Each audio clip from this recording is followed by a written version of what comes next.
दिने पो दिने बढ़ल जाता महंगाई, ये राजा तने ढंग से कमाई जी। दिने पो दिने बढ़ल जाता महंगाई, ये राजा तने ढंग से कमाई जी। बेटी हो पैदा कैला एको ना रुपया धैला, बेटी हो पैदा कैला एको ना रुपया धैला। कैसे हो बेटी के पढ़ाई, ये राजा तने ढंग से कमाई जी।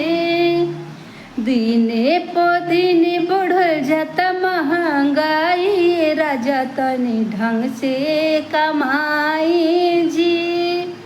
दिने पो दिने बढ़ल जाता महंगाई, ये राजा तने ढंग से कमाई जी।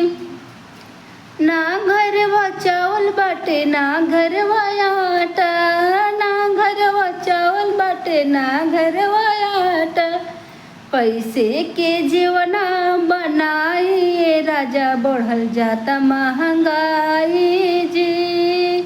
दिने पो दिने बढ़ल जाता महंगाई, ये राजा तने ढंग से कमाई जी। दिने पो दिने बढ़ल जाता महंगाई, ये राजा तने ढंग से कमाई जी।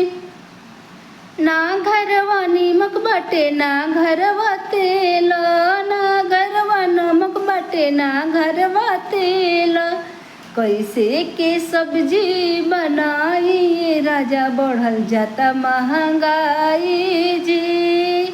दिने पो दिने बढ़ल जाता महंगाई, ये राजा तने ढंग से कमाई जी।